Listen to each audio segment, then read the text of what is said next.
This video is about 12-volt power banks, or if you'd like to call them boosters, and how they can be really handy for boondocking or off-the-grid camping with a small trailer or van. So there's several ways to do a review of a product. One is to have a nice little table, cozy indoors, and just do a live little rant on all the little features and stuff like that. And then there's the other kind of video, which I do, in which I test the products over periods of time, and in this case, in many seasons, and see how they do in actual conditions. So this might be a little bit different from what you're used to, but hopefully you'll benefit from actual conditions, not just sitting there reading specs. I'm not into specs, I'm into how they really work. So you might have seen in one of my cold camping videos that I used a booster when my battery went dead in the middle of winter in my towing vehicle. They're really handy, but there's a lot of other uses for them as well, especially in the summertime or any time. It really doesn't matter. One thing I'm trying to completely eliminate when I travel is having to use these little AA, AAA, 9-volt batteries that are either carbon zinc or alkaline or whatever they are. They go dead, they're useless, you throw them out. Bad for the environment, a waste of money, and that's why almost everything I buy is rechargeable or lithium. Especially little things you need, like a radio, this is lithium. My trouble light, especially if you're in trouble. Cell phone, duh. And for me, for photography, my monitor, and of course, my cameras. And that is where something like this, a lithium jump starter, is really an advantage. Because if you charge it up in advance and you go out on a hike or something like that, or any kind of emergency, if you break down, if my solar fails, or a car battery fails or something like that, I've got this to rely on. It's easy to carry around, and all I have to do is plug it in the right way, and I can use my camera instantly if the battery dies because it's charging and I can still use it. Same with the radio. If you're stuck and you're camping and you're on a trail and you don't know what the weather forecast is, you got these in your radio and they're dead, you're not going to know anything. But charge it up and you're good to go. You know, I never thought I'd need one before, but now I've got one. I don't know how I can live without it. Well, whether you call them jump starters, battery boosters, or power banks, it really doesn't matter. They all have similar functions and purposes. But I'd like to compare two for a fair review. And what I've got here is a Motomaster Eliminator. I picked this up at Canadian Tire in Canada. And I also have an Audew portable jump starter. Now Audew sent this to me. They want me to review it. It's available in Canada and US through Amazon. Seems like a fair comparison. So the first thing I'm going to do is open the box and we'll see what's inside. So let's start with the Motomaster Eliminator. In reality, I know what's in the box because I've used it before, but you guys don't. It's the charger itself with a cloth bag, button to start, a flashlight, the jumper cables, instructions. It's a combination of a cigarette lighter and a USB plug for port. One thing it doesn't have is something to plug into the directly into 110, but that's not too bad. That's still okay. The Audew. It could be Audew or Audew, I don't know. Nice hard case.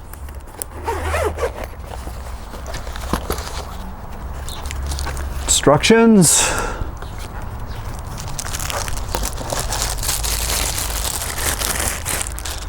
And there's the jump starter. Button there, The indicator light, I guess, is right there.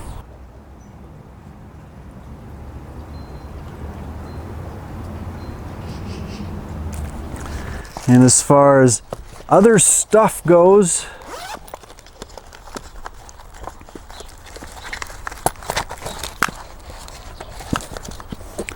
well, there's the jumper cables. I don't know if you want to compare them or not. It's the Motomaster and the Audew. Well, it's hard to tell. Actually seems like the Motomaster are a thicker gauge than the Audew, but I guess we're going to find out when we try it. Aha! The 110 adapter. European plug. Handy if you're traveling. And the cigarette lighter plug. The USB. And wow, that's a big one. That looks like the one on your stove. I guess that's 220. So a lot more stuff with the Audew. But anyway, that's what's in the boxes. Now we can try and see how they perform.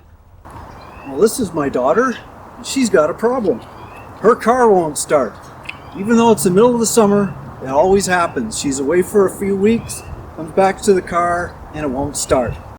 In the meantime, why don't you just make sure that your car won't start so they know we're not lying to you. Not that I do that.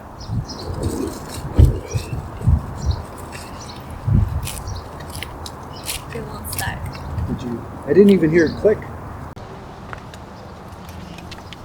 Although heavy corrosion on the positive terminal indicates overcharging, I suspect leaving a black car baking in the sun for a few weeks also contributed. In any case, I did top up the cells and remove the corrosion later. Okay, let's try it out.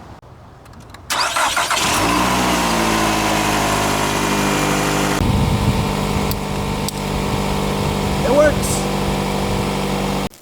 Well, one thing I wanted to test is how easy it is to get at the pieces you need when you need the booster, because conditions are not always ideal like today. If it's really cold, or if it's raining, or if you're in an emergency situation at the side of the highway, you have to act fast. So everything has to be easy to get at. So let's do a few tests. On the Eliminator, it's a bag. Open it up, lose the instructions, open these, wrong side, open that,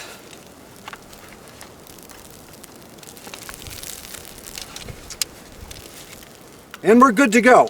I can put this on my battery. Now let's test the Audew. With the Audew, unzip. Okay, now here's the problem.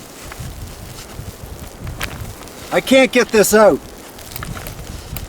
And I've got really thin gloves, but in reality, if it's like this, you're gonna have even thicker gloves on. So, they should make the case a little bit easier. Okay, got it out. Again, a tiny little zipper here, which is not easy to grab with gloves.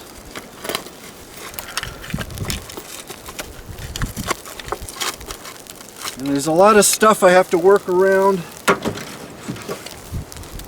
but in any case, really hard to get into this with gloves on. Almost impossible, to be honest with you. So I got to take my gloves off for this, which is not good. But there you go. A lot harder to access the Audew than it is the Eliminator. Something to consider. One thing that hasn't been very well documented is how well these lithium-ion chargers do when it's super cold out. Now this one's got a full charge, and right now it's about -4 Fahrenheit, 4 below zero, or -20 Celsius. So I'm just gonna leave it in the snow for a little while, get it super cold, and we'll see how the charge does. So, that should be a test to see how well this does when it's super cold and holding a charge. So, here we go. And it's green. Full charge. Didn't lose any of its battery. That's a really good sign if you're out in the nasties like this. But things got a lot colder. It's minus 32.0. Just do that. Which is Celsius, and Fahrenheit.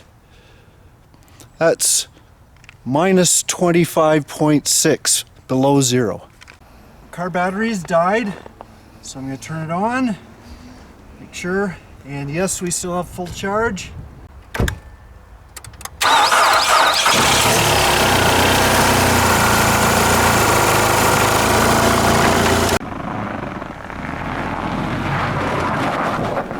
Despite that Arctic chill, Tater Tot was off and running again. Well, I'm out in the woods and it's night. I got a little bit of a moon and I've got a little bit of light from my trailer. And the reason I'm out here is I wanted to see how good these battery chargers were as flashlights in the dark.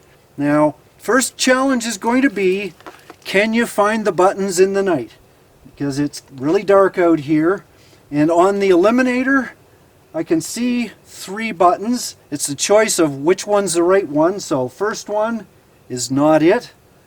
Second one, second one's the right one. So there's its range. Seems to be pretty broad, and it also looks like you can tilt it if you want to get vertical instead of horizontal. Now the next thing is, I know there's different settings, so I've got to start it over again, press it again, and then another time, and it's lower, and then it's dimmer still. Next time it starts blinking, and then, oh, I think I missed one. Let me just try that again. 1, 2, 3, 4, 5. Okay, there's that rapid one, which is really good in an emergency because people will see that miles away if you're in the woods, which is really good. Okay, so that's the Eliminator. Let me try the Audew. Now, first challenge I have with the Audew is I do not see a button. I know it's there, you've got a feel for it, but I think if they'd painted it white or made it glow in the dark, that would have been absolutely perfect. But let's try it anyway. Okay, so there's the Audew. Seems a little bit more powerful, but vertically, horizontally, doesn't make much difference. Okay, let's try the other settings. Okay, 1. Okay, there's the blinky mode. Faster blink. Seems pretty powerful. And that's it. Okay, so let's try the two of them together now. Audew, Eliminator. I think you'll agree the Audew definitely reaches farther away, so if you want to see something in a distance, then that's better. But the Eliminator, if you want to have a broader range, light up more. They're both pretty good. One thing these won't do is they won't charge up a refrigerator and they won't power up a computer or a laptop. There's just not enough power on them. However, having one of these, you can probably use a converter in your vehicle and not get too worried about getting the battery too low because you can always boost them. Now with a lead acid battery, I wouldn't do that too often and certainly not get it too low. But if you happen to have an AGM battery, you can power it down and charge it up again, no problem. Just boost it when you need it. As an emergency roadside beacon, the Eliminator had the advantage of rain and dust resistance, while the Audew easily fits in a coat pocket. Well, in reality, there's dozens of jump starters and power banks out there, and I could only review 2. But I hope I gave you a few ideas as to what to look for. And as far as these 2, I'd like to go through the pros and cons of each one. First, the Audew 12,000. Amongst the pros, it was more compact and lightweight, charges on 12 volt, 110 or 220. It's available worldwide, has 2 USB ports, an impact-resistant carrying case, and had a brighter flashlight than the Eliminator. As for cons, it only had 10-gauge jump wire, no low power settings on the flashlight, it was difficult to access wearing gloves, no covers on the USB ports, and a slower charging time. Now the Motomaster Eliminator. Amongst the pros, it had 8-gauge jump wire, easy to see buttons, large tabs over outlet covers, good weather resistance, 5 flashlight settings, wider flashlight coverage, and a faster charging time. As for cons, there was no 110-volt AC charge adapter included. The cloth bag offered little protection, there's only a single USB charging outlet, and it's only available in Canada.